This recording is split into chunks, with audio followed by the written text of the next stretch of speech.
more epic stuff from Mike and James, champions of the light, heroes of mine, doing a deep dive into forgiveness and into what this life was meant to be, and what the people who have determined to reject Christ till the end of their lives, what to do about them, and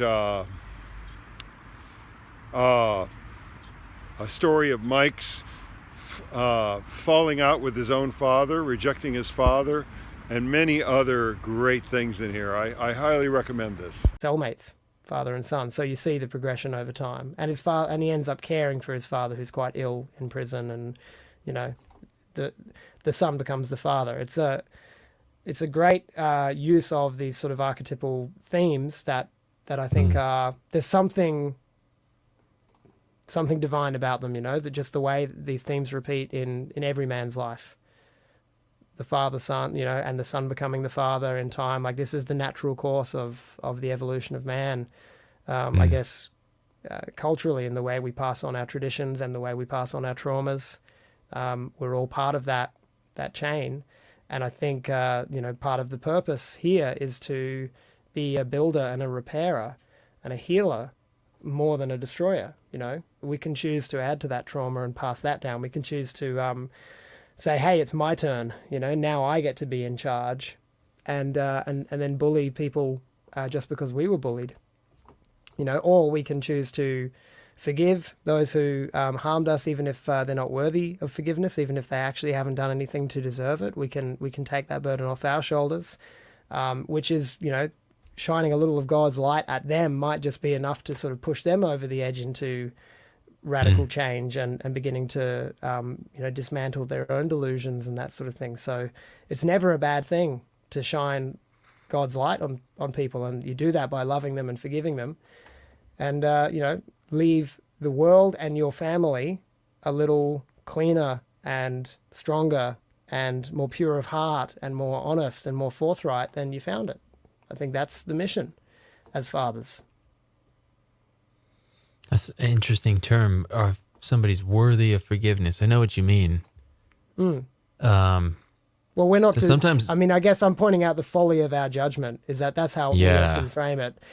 Not worthy of it. We're not actually equipped to judge it. So let's just assume if God's forgiving them, then we have no place to not forgive them. The thing about forgiveness is so crazy, man. It's like, in true forgiveness, it's really just a realization. It's a revelation. It's a new awareness, a new vision. Like the right type of forgiveness is, I've realized that I was just making a mistake this whole time and holding something against you. It's not about the other person earned forgiveness, or that it's going to do something for them, or that you're pardoning them. It's just letting go of a grievance that shouldn't have ever been. There never was a need in the beginning, except for that's the only way we knew how to react, because we had a response of selfish ego or whatever, the childish, immature, self-focused response to the thing, that we felt an offense. So forgiveness is just letting go of the grievance that we were holding on to inappropriately in the first place. So forgiveness is always warranted. There's never any earning. There's never any worthiness. But that's the way that we do look at it. I mean, I've spent so much time there, like, oh, I would like to forgive this person, but they haven't apologized yet, or they don't realize what they did wrong, I've been, and aren't you holier I've been in than that them, spot. But that's the thing. It's like, exactly. It's like I'm waiting for them to give me the excuse to release them from the thing I'm holding against them. Versus it's so realizing, often with parents, isn't it? Where it's like, they're the parent, they're the one who's supposed to be responsible, they're the one who's supposed to lead the way. Run. Yeah. Oh yeah, big time. But that's the point that you just made. That really is how it goes. If you don't have perfect parents, which, by the way, we ought to have perfect parents, but we don't. we're in a world that's full of imperfect parents because of the situation. But it's actually not that complicated to be perfect. That's maybe a topic for another show, but people will often say, well, nobody's perfect. Well, why not? Like, you ought to be. We're actually supposed to be. It's really not that complicated, but everybody's just making the most simple errors. Like, we're making errors. We're making dumb errors. I think that's what makes us imperfect, is that we're making errors that only retards would make. And then we're all like, well, everybody's retarded. Well, okay. How about it starts with you to stop being retarded? Yeah. Yeah, exactly. At least it's like, we're all retarded together. yeah. And it's like, well, I can't be perfect. No, nobody's perfect. Well, Yeah. okay. But it's not I'm not actually part of that that hard. society. That's not my society. I reject it. So that's what we're on our way to. We're on our way to fixing up these mistakes that we're all making that are just such basic, low level, like elementary mistakes. But our parents are all making those mistakes. We've already covered it. Things that happen to generations, but these things are thousands of years old. We inherited trauma from all the way back. And we're missing the central authority in our planet. We have an empty throne. We actually have an evil throne, like an inverted throne over the world. It's filled with evil. We're vexed with this adversarial situation, and our parents suffered, and then we were born into a family that had that going on, and we inherited all this trauma. And so now, as a reaction to that, we've got all this feeling toward people like, oh, I've got to protect myself from you. So my protection is that every time I come around you, I remember that you're someone who hurts me. So I keep distance, and I don't trust you. And I'm also looking to heal this feeling I have in me. So when you come around, I'm projecting anger onto you and all these things, these emotional reactions, because we didn't just receive love from our parents the right way. I mean, that's how it's supposed to go. We're supposed to learn how to love from our parents because they give it to us. They demonstrate. We receive and inherit perfect love from them. And when we do that, when we've been given it, now we have it, and now we can pass it on. But when we don't get it from them, the tendency is to be resentful, or even worse, sometimes we think we're loving others when really we're just creating like this bondage type of attachment to people where we need them and they need us. And now we're like giving love that's all conditional based on, if you treat me right, I'll love you. And if you don't treat me right, I'll be angry at you, and all these weird things going on. But that's not what love is. But that's how our parents treated us. And so that's what we learned, and we got it. And now we're stuck in this weird zone. But the cool thing is when we connect to Christ's Spirit, when he starts leading us and we get an encounter with the Father, and he starts revealing to us as we obey him and do what he said, like forgiving others, we start to see, oh, this is what God feels toward me and toward everybody. He has perfect love toward me. It's just pouring out. He doesn't judge me. He doesn't hold anything against me. He doesn't hold himself back. It's my ability to experience God's love, which really is a worshipful experience, is limited by my own holding back. And when I'm holding myself back from other people, I'm holding an experience of his grace away from my life. But when I can just remember, just like have a moment of remembering like what he's like, then it can flow through. It's like that. So Jesus told us, like, if you want to experience forgiveness, first you have to go forgive others. Forgive others so that the Father can forgive you. It's not that God isn't forgiving you. It's that you don't experience it until you go and do it. You unclog the dam in your life. So I can keep going on if you want. I don't know if I'm monologuing too long, James. You got to stop me. But I'm about to go on to another tangent if you let me. I'm remembering what you just said about I'll shut you down when I feel like it. Yeah, I know you do. So I'll just gonna go. I was actually wondering if I lost you. No. So, I was just enraptured. Yeah, you read me wrong. Great. Well, so that guy in the prison, I gotta get on this. You said that he remembered the time that he turned away from his father. Like, that's the way I heard that. I highly recommend Watch the film. It's a real tearjerker, I got to say. What if was it you're, called? if you're that way inclined. It's called In the Name of the Father, Oh, yeah, yeah, yeah. 1993. And Daniel Day-Lewis is the in the lead role. And, you know, fantastic as ever. He's, you know, undoubtedly one of the most talented actors who sort of, you know, breezed his way through Hollywood, winning awards and then retired. I'm going to put it in the chat. Yeah.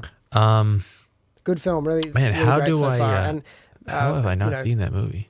Yeah, well, yeah, I was the same. And, you know, I got to say, it's as an Irishman watching yet another example of the way that the English treated the Irish, you know, not so long ago and all throughout the very tumultuous history of these two peoples. You know, these animosities aren't that far below the surface. I feel it in myself, you know, as I see it. So, yeah, we've always got to be mindful of that stuff too, because, you know, basically what this film is about is a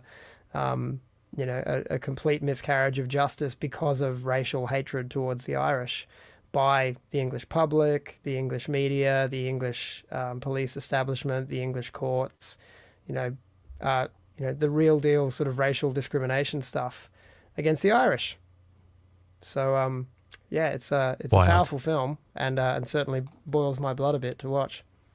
You know what? I see a question here. Let's talk about it. Cole asked, is it appropriate to not want a relationship with someone you can't trust? Good question.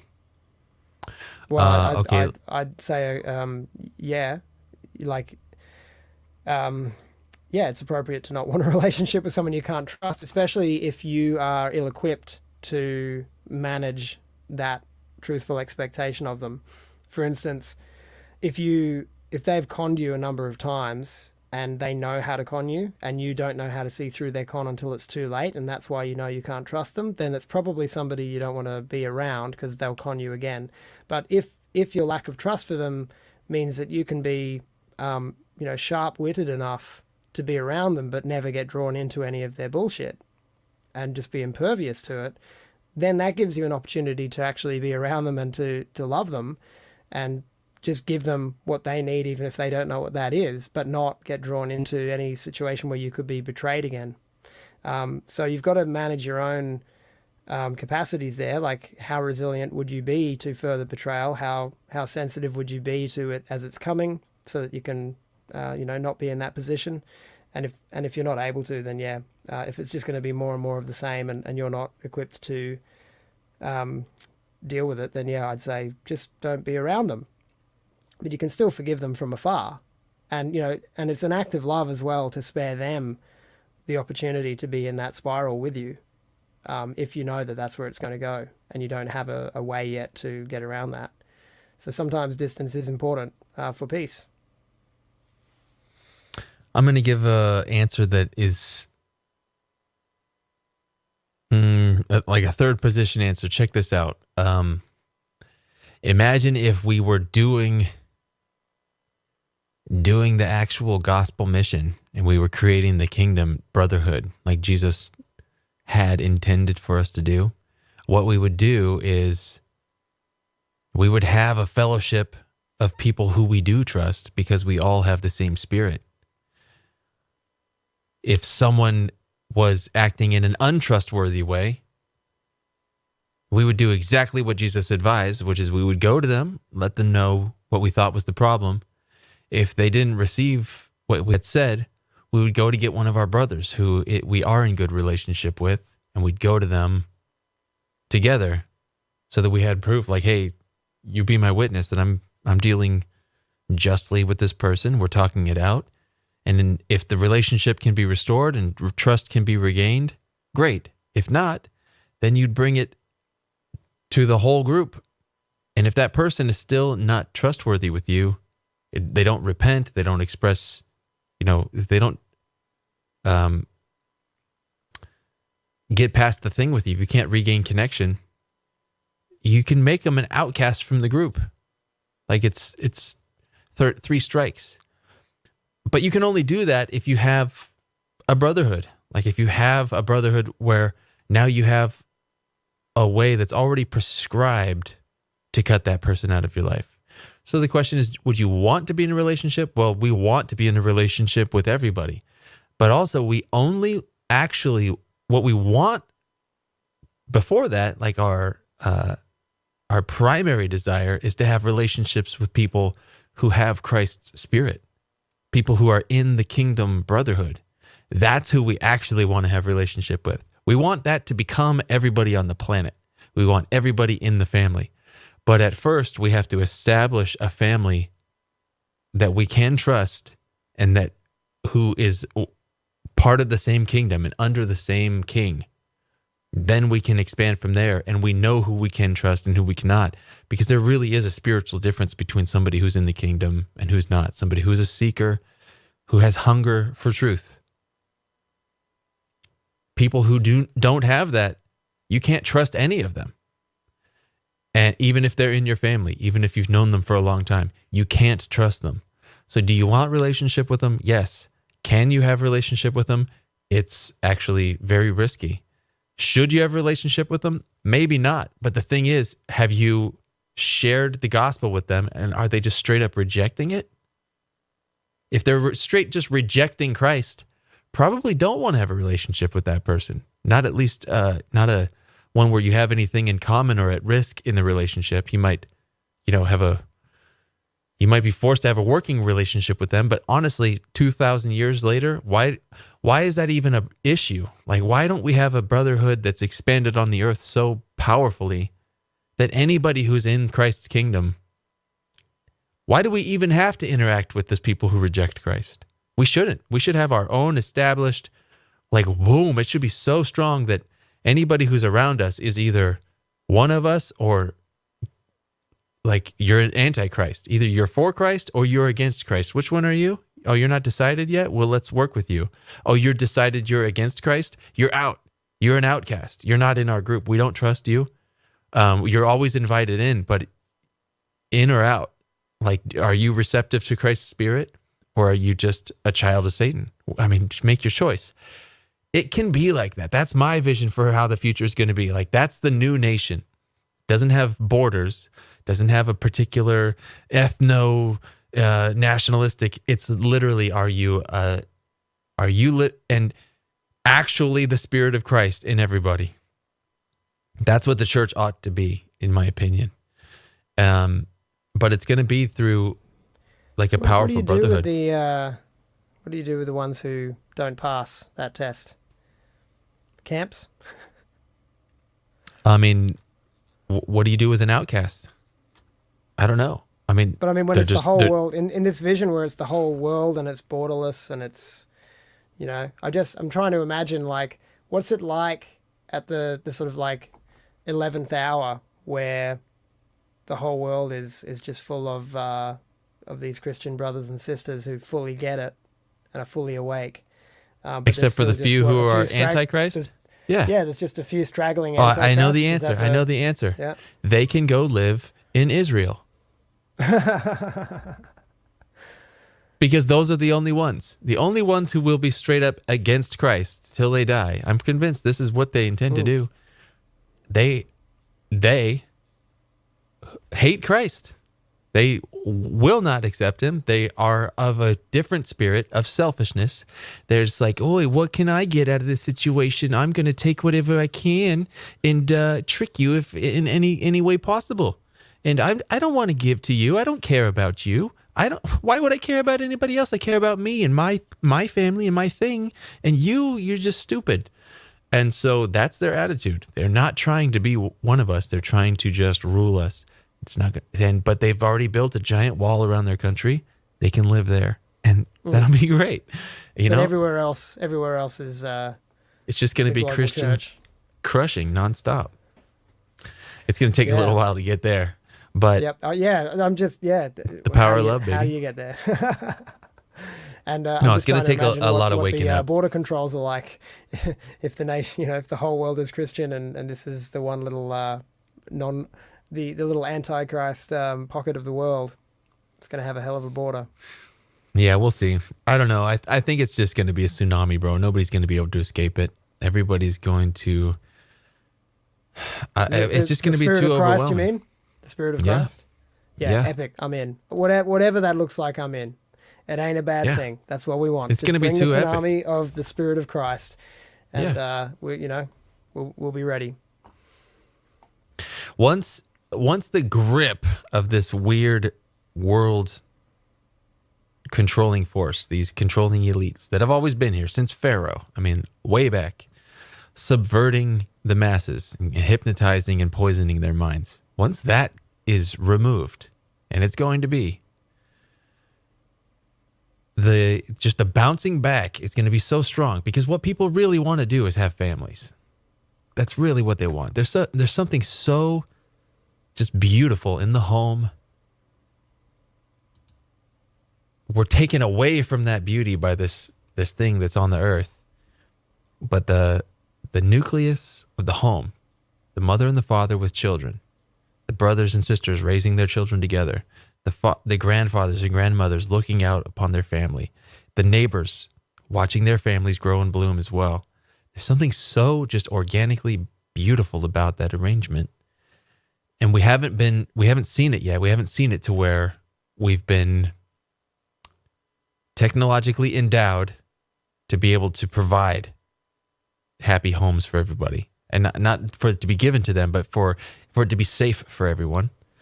And we also haven't had it's the opposite, isn't it? We've been technologically endowed to break the family up through Right. all of these different means. For Yes. many fewer people to have that glorious experience of a multi-generational home that has love and the Spirit of Christ in it. And also we've been breeding and flourishing in a way. We've been spreading all over the world in an uncontrolled, chaotic way. This is the problem. I mean, this is the story of Adam and Eve. The problem with them was that there was an intent, there was a plan for what they were supposed to do on the planet, and they failed. They were tricked. They were brought off course. And what the result is that their powerful life force, their uplifting life plasm, again, going back to Revelation, everybody needs to read the Urantia papers to understand what Adam and Eve was really about. They were essentially aliens. They were not just another race on another planet. Adam and Eve were a particular type of angelic creature. They come to the planet when the planet reaches a certain phase of human development. When the humans have reached moral will capacity, our minds have reached the ability for ethical choosing. That's what the early humans had reached that place. Then there's a degree of cultivation that goes on to where there's a harmonized race, a tribe at least on the planet. And then Adam and Eve come into that group of people and they interbreed with them. Not directly, they breed with each other. This is a long story. But their children were supposed to breed with our children and uplift humanity with a sort of like a deified genetics. That's a normal thing that's supposed to happen on the planets. It's that evolution happens on the planet, that planet bears a certain type of life form, and then an angelic upliftment happens on the planet to boost them into the realm of being able to connect with God's Spirit.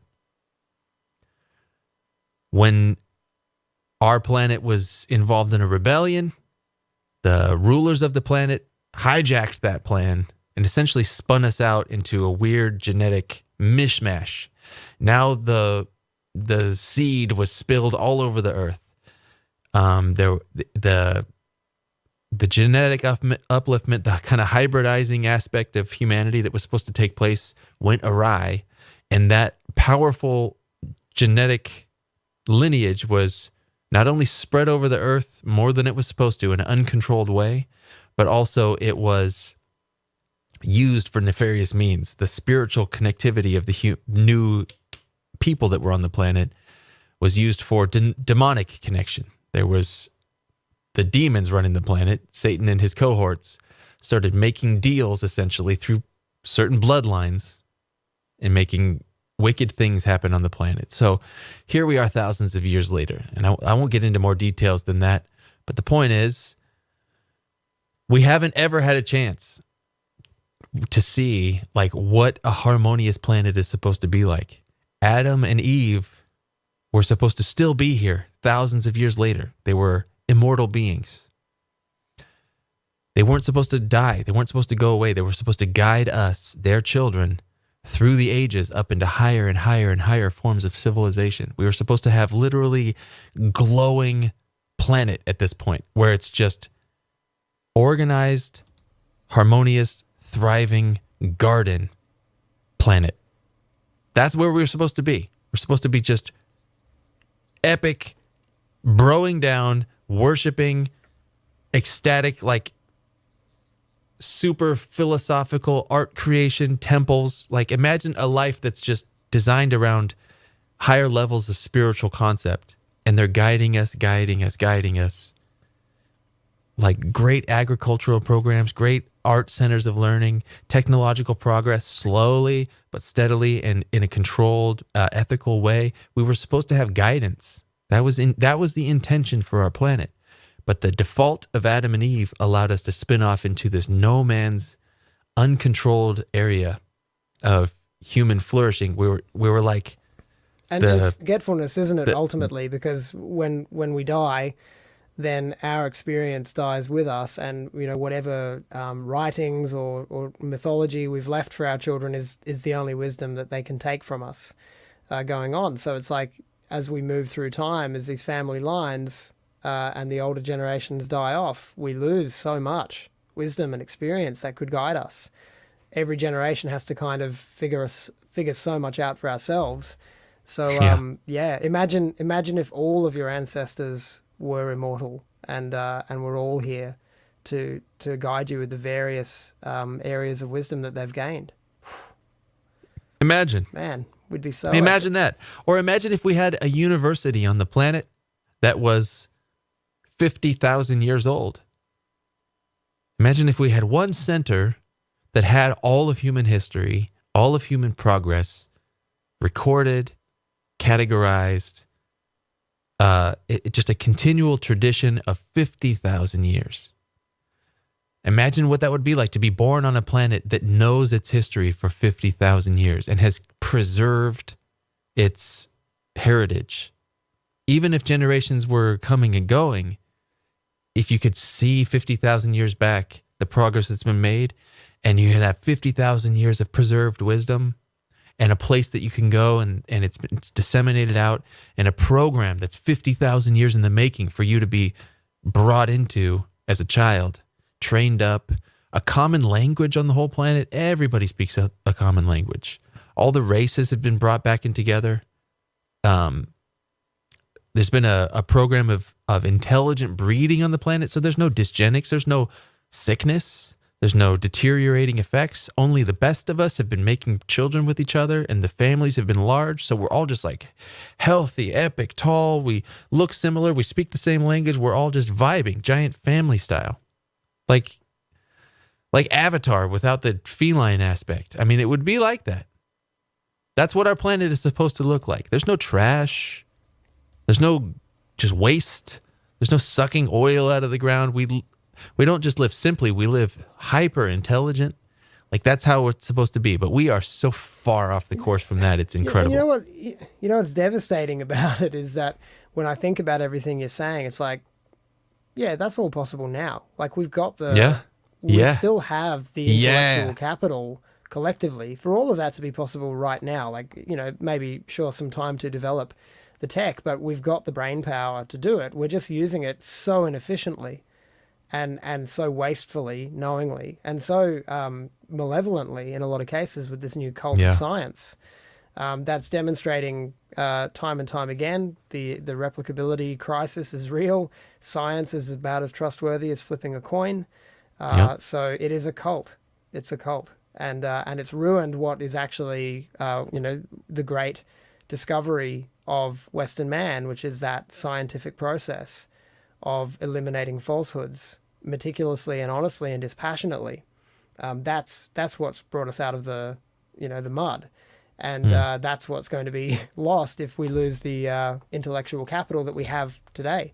And we are losing it simply because people have been scared, deeply traumatized, out of creating families. That's really what it comes down to. We've lost the will to breed. We've lost the will to continue to be fruitful and multiply and cover the earth.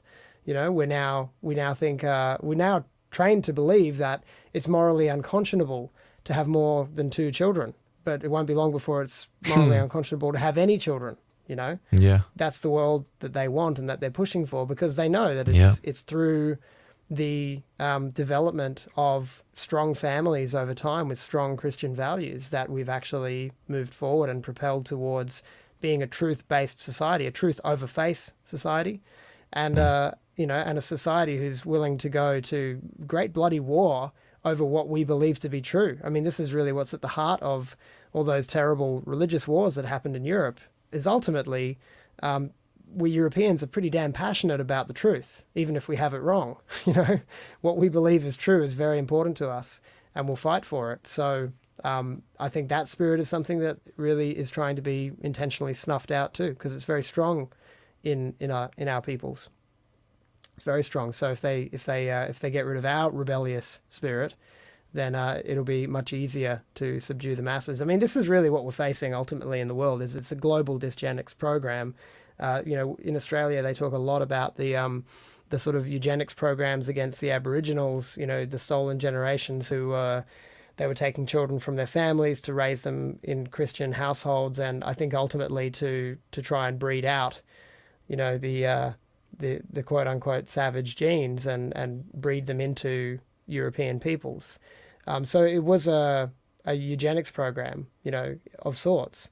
And that is considered one of the great evils of Australian history. You know, that is often lamented as one of the most horrible things that was ever done here. But what we're experiencing now is no different. They are controlling our minds to control our will to breed. They are deliberate. I mean, they're saying it all over their propaganda all the time that the white race is soon going to be a minority, and then it'll soon be extinct and everyone will be brown, and that's a beautiful thing. You know, a post-white world is a good thing.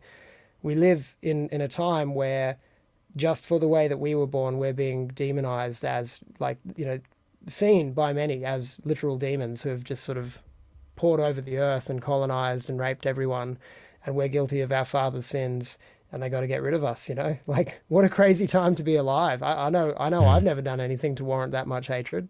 You know, I've certainly made foolish errors, and I've harmed myself more than anyone else, but you know, to think that I'm worthy of being treated as though guilty of any of those sorts of crimes is obscene to me. But that's the world we seem to live in. And they project, you know, they're projecting their dysgenic breeding program that they're actually carrying out has been projected against us as the crimes of our past just because of the color of our skin. You know, I mean, we're not dealing with people who give a damn about truth, and we're seeing that more and more. That's what this current battle in the States is basically, it's the truth and mountains of supporting evidence of that truth against people who are willing to lie all the way. They'll just keep lying. Nothing will stop them. You know, the only way to stop them is to silence them and remove their platforms from them, because they're just going to keep trumpeting lies. They don't care about truth. So I don't even know how I started on that highway, but there's where we landed. We got to overcome, man. We have to overcome. The question is, are we going to silence the liars, or are we just going to start seeing? I think it might coincide. Yeah, but if we can, to the degree that we love the truth, we won't tolerate lies. And even if they're told to us, what I mean is, like, we won't accept it. It'll just become. I don't believe lies. About is a perfect example of that, because you see in it this program of torture they put him through to get a fake confession out of him, which he signs. But the whole time, you know, he's just this lost soul, you know. But he's in his heart, he's a decent, honest guy. That's the character, and they just keep asking him to tell them lies. They've pre-planned what lies they need him to tell to do whatever it is they need to do to have their scapegoat.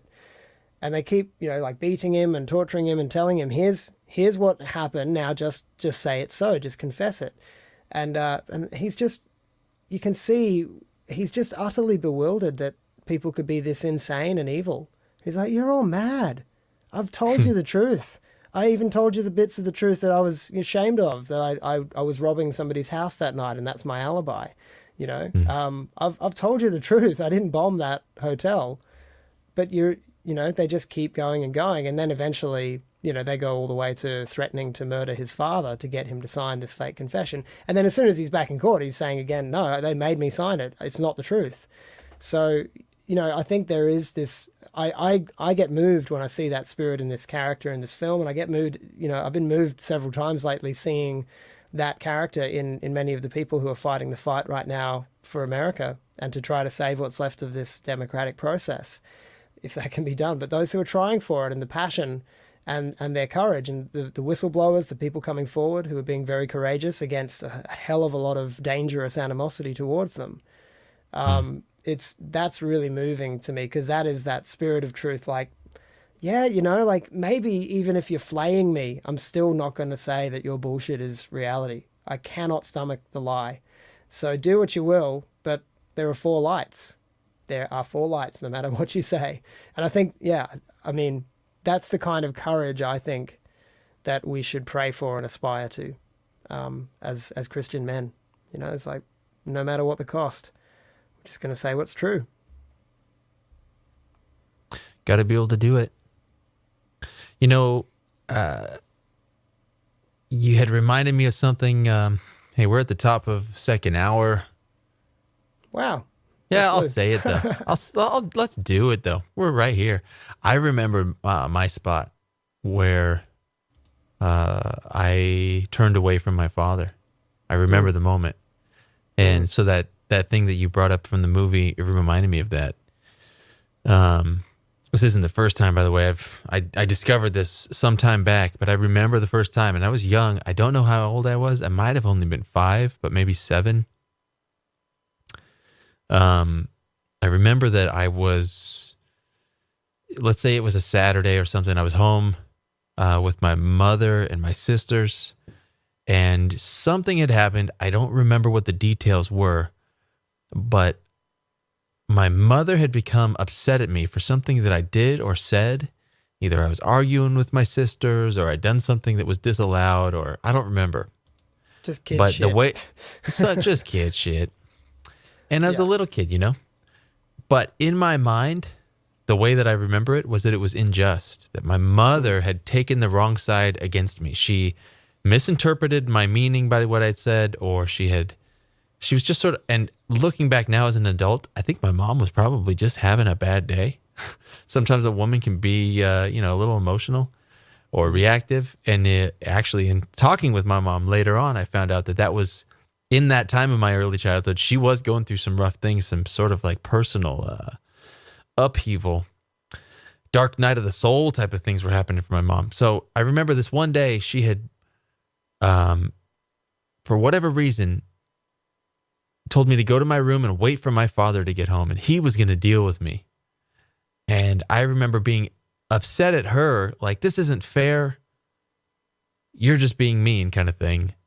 But then I remember thinking, oh, well, when my dad gets home, he'll clear all this up.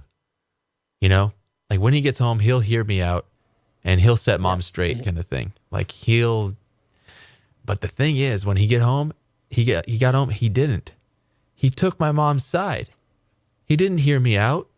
He didn't. And I think he was having a bad day too. And I think when he came home and my mom gave him an earful of what she was angry at me for, he came in my room and told me to lay down, face down on my bed. And he took off his belt and he gave me a whooping. He spanked me on my legs and on my ass. He's like, whoosh, and when I come home, whoosh, I don't want to hear from your mom that you were misbehaving. Whoosh. And it's not like he was hurting me, like beating me. I'm not getting bruised or bleeding or something. But I remember crying because I was so angry. And it just felt like such an injustice. I felt like I can't trust my dad. Like, oh my God. I was counting on him to come home and rescue me from my angry mother. And instead he took her side against me without hearing me out. And he was upset that he was having to deal with such an inconvenience. And I felt like, okay, I'm on my own. Violently upset. Upset. Yeah. And I don't think he was really raging. I think in his mind, he was being a good father, like disciplining me to obey. Like, you need to obey your mother. And if I come home and hear that you weren't obeying her, you're out of line. And I'm like, Did yeah, his but my method mom was... succeed? Did you No, start it did obeying not her? succeed. It was totally ineffective. What happened is it just made me distrustful of him. And I remember actually when he left the room, the most vivid part of the memory, when he left the room, I remember I jumped up out of bed immediately and I stiffened my back and I marched over to the door that he just closed behind him. And I gave the hardest middle finger I possibly could. And as a little kid, that was just that I knew that meant like rebellion. I knew that it meant I hate you. It meant screw Drawing you. the line. Yeah, exactly. And I just stood It's there, a tragic moment. defiant middle finger, fuck you. And I was like, my teeth were clenched and I was so angry. I remember feeling that at a young age. And that wound was cemented. That was when I inherited distrust from my father. And that was the beginning of a painful road for the rest of my life. It was a tragic moment. But to lose trust with your children is such a huge error, you guys. If you have kids, don't ever let that happen. Make sure that you keep that connection, because And from then repair on, it there where you was can, 'cause you can always repair. If he would have pe- pe- apologized, or if he would have come in people with a get second guess. really, people get really afraid that they're going to screw it up. You know, like, I don't want to ever make that mistake that scars my child for life. You got no control over that. So just make every moment as beautiful and kind and loving and gentle as you can. And when you do make a mistake, you just fix it. You know, like we all have these moments that overcome us. And, the culture in my home that I've really worked hard to cultivate is forgiveness. We all blow up at each other now and then. And then when we're cool, when we've had a few breaths, then we apologize for it and we try to not do that again, Sure. And rebuilding those bridges as quickly, you're putting out the fire and rebuilding what's been damaged as quickly as you can is my advice, because when you pretend them away, you sweep them under the rug, that's when they turn into these big turkey feuds that can sometimes go on for decades, and it's such a heavy burden to carry. Can't let it fester, man. But it was my dad. He just, I think he actually, that was his best. He was doing his best. He didn't know that it was a big mistake. He didn't know that he needed to fix it. He probably noticed I was beginning to be rebellious toward him and cold. And there was a gap that started growing between me and my father from that moment, that early moment. And I think he started taking it personally. He started growing cold toward me because I was no longer just responsive to him like I was before. And he was like, what's your deal? Why does my kid seem to hate me? And he had no idea. And I didn't know how to tell him about it. And it was tragic. Did he ever ask? No, he never did. I had to come to him many years later, and I told him about that moment. And I don't know if it did any good, but I had to forgive him for it. And it came up in a conversation, and I told him, hey, you know what? I'm sorry, but this is what happened. And I know you didn't mean for this to happen, but that's when I started hating you, was in that moment. And it didn't actually do any good for him. So that's what he's just sort of, he's just a boomer, He was just like, well, we all try our best, and you don't always do perfect, and you don't know. And then you find out, many years later that you screwed up, and, oops, but nobody's. It is what it is. Yeah. You do your best and you commit the rest. Nobody's perfect. So, I've had to forgive a lot of people. So if you got to forgive me, no big deal. Right. So, and he sort of turned it into, so I forgive you for holding that against me. I was like, all right, well, I guess and then you were straight back into it. And that hurt, bro. I wasn't even ready for that. I had to forgive him for that later. Yeah, exactly. And I was like, I'm trying to be so cool. I'm trying to forgive you. And then you hit me with that one. And I went like, now's the time to say sorry, Dad. Now's the time to say sorry. Like, I guess I'll be back I'll be back next year to apologize for hating you for this. Yeah. But this was years ago, and I've come so far from there. To be honest, like, now I just have pity for him, and not even like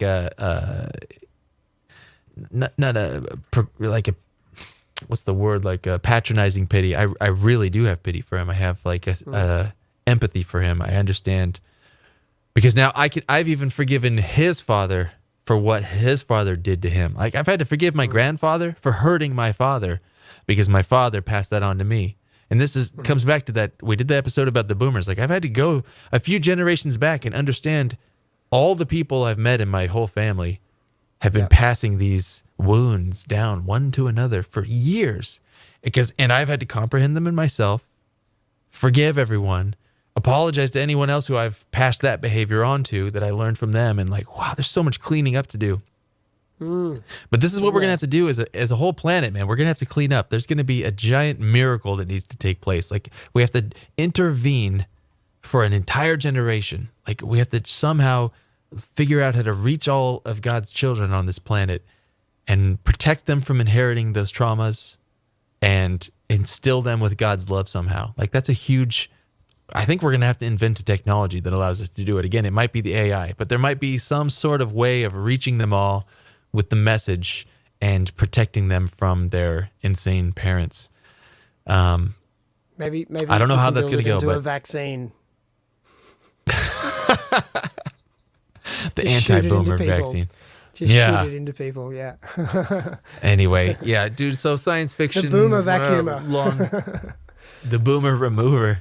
That's what some people were calling the coronavirus, and I was sort of like, well, if a whole bunch of boomers disappear immediately, I mean, that's sort of tragic, but on the other hand, it might give us a chance to survive. It was going to happen anyway. It is what it is. They're all going to go anyway. Oh, dear. But yeah, it's easy to be fickle. It sure is easy to be fickle. Truly. I don't know. Hey, everybody listening, I hope, we're just sharing our stories here. I hope anybody who can resonate with that. And thanks for sharing that.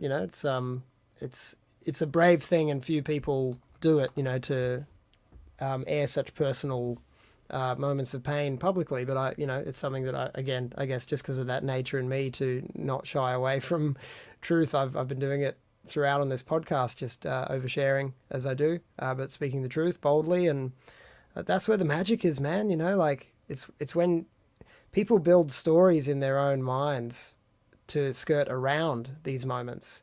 They tuck them away into little dark corners of the attic of their memory and hide them from themselves, because it's a painful, cathartic process to be honest about, about what you have suffered. But it's the only way, I think, is to get through it, honestly. Just see it for what it is, feel whatever you're going to feel. Don't let that rule you, and don't let it hang around too long, and then get moving, literally and, figuratively, and start to clean up. Because, nobody should be bored. We've got a messy, messy world and a lot of work to do to get that Jesus vibe rising faster and faster. But we're all part of it. We're all part of the symphony. We've got to just keep playing as the auditorium seems to be burning, because the music will continue even after that. I think, like I said, I am genuinely grateful for those things that I went through at this point. And I wasn't while I went through them. Obviously, I hated them. I spent a lot of time being resentful. But on the other side of that, there is so much to be grateful for in all the things that we are afflicted by.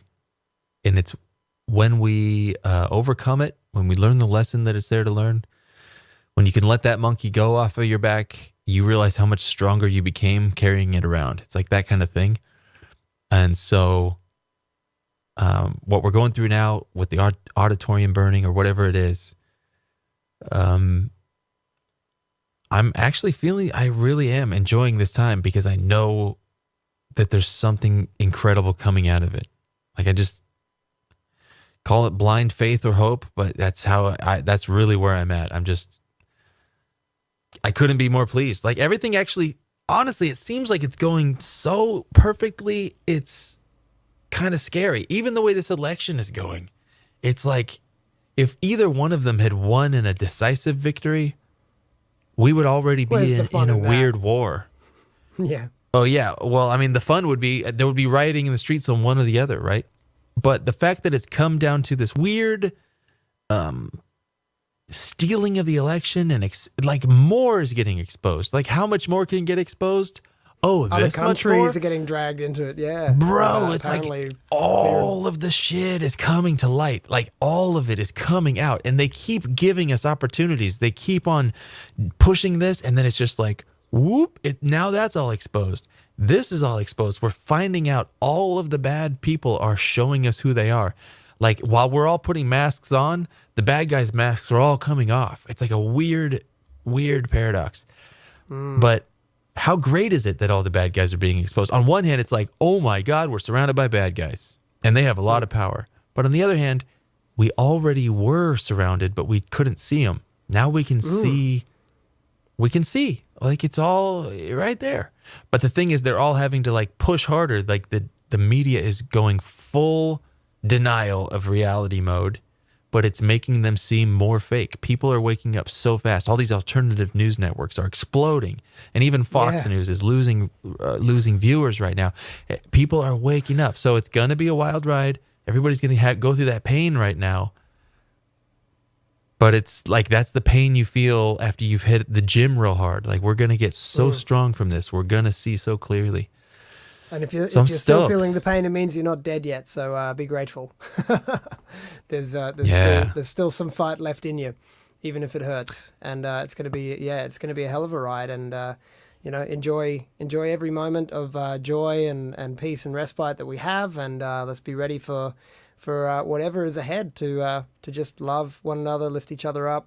Look for opportunities to help people who aren't coping quite so well because they're not equipped. They weren't ready. They were blindsided by all of this. There are going to be people who are traumatized by the way the world is changing so quickly. And if you know them, be the rock they can cling to in some way or other. We got to cling to each other.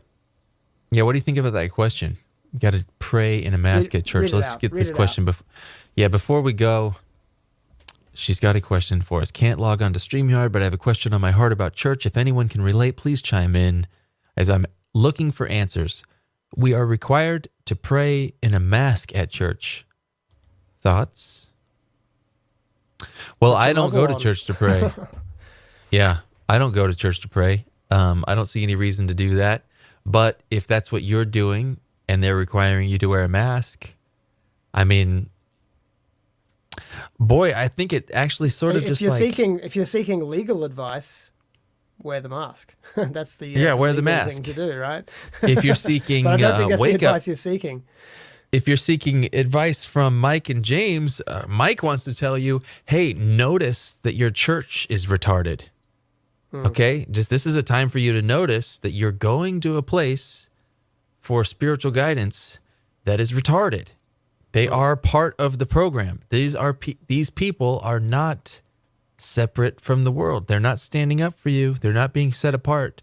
They are just an institution that maybe this is your moment where you go, something's wrong here. Why are the priests totally cucked to the New World Order, globo homo rules? Why are they basically lockstep in line with the evil, wicked politicians and media? Why are they doing the same thing? Why aren't they fighting back?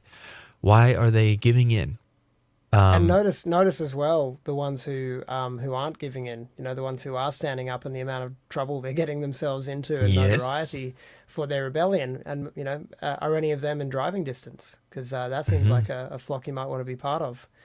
But yeah, now really is the time for Christian courage. So you are being signaled by your church that they're giving in, and they will continue to concede.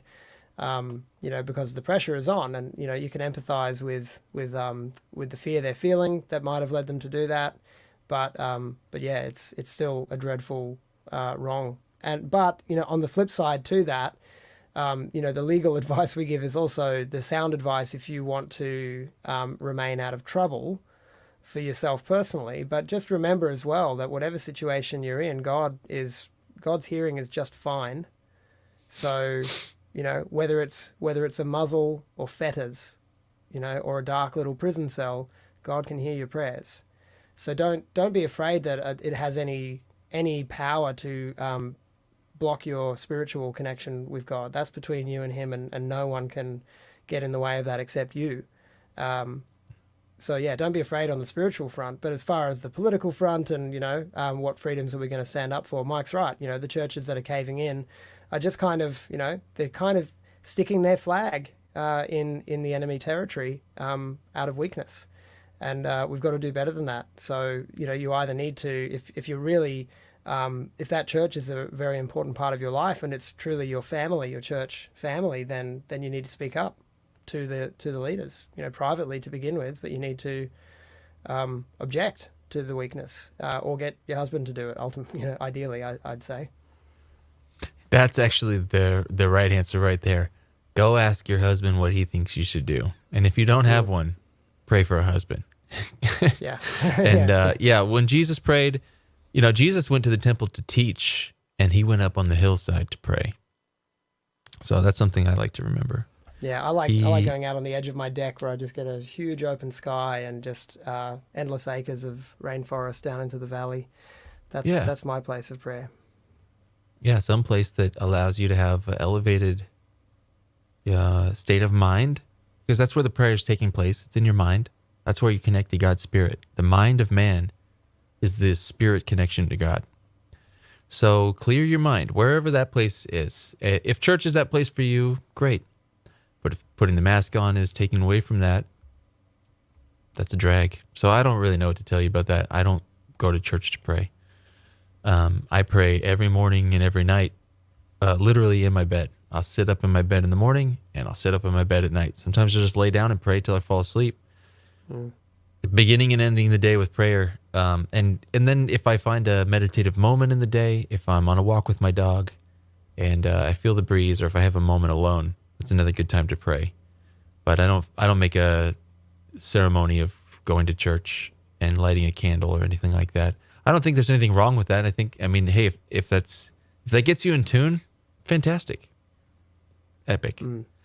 Yep. So I in addition to the more rhythmic daily prayers, I find the Orthodox Jesus prayer has been very useful to me, just as a as a ritual, I guess, or as a mantra, to bring me back into thinking about the Lord and getting into that frame of how can I be of service to God's will. So it's just, Lord Jesus Christ, Son of God, have mercy on me, a sinner. And sometimes I'll just whisper it repeatedly to myself. It's a good thing to ask for, and it also just helps me to think of Him in whatever it is I'm doing. It helps me to come back to that, allowing myself to be in His presence again. And then, that's when my more free prayer tends to begin, when I'm like, oh, okay, yeah, I can just talk to you now. Like I'm there. We're in that zone. So you can, all these sorts of rituals and obviously powerfully the sacraments for Catholics and Orthodox Christians are a way to get in tune, to dial in. But the relationship with God is very real and very powerful if you allow it. And there's no restrictions that the world can put on you that can touch that if you don't let it. It's an untouchable eternal space. So rest assured. Oh, we got a response from Valerie. Thanks, guys. Yes, Christian courage is certainly required these days. Haha, yes, my hubby has said pretty much the same things you guys have. Bless. Right. Epic. There you go. Good on there it is. Good on you, buddy. Yep. Well, he'll deal with it. So relax, Val. He'll go sort it out, and he'll figure out your next play, and he'll lead your family spiritually, and if you trust him and let him know that you trust him, and you demonstrate that by following him and not second guessing him, he will work extra hard to make the right decisions and lead you well. I'm sure of that. I wonder how many husbands are going into the churches and having a talk with their elder, talk with the bishop or whoever's that person, and wonder if they're getting an earful from a lot of householders or not. I'd like to hear about that. Interesting. Yeah. Yep. Maybe we'll hear some stories in the weeks ahead.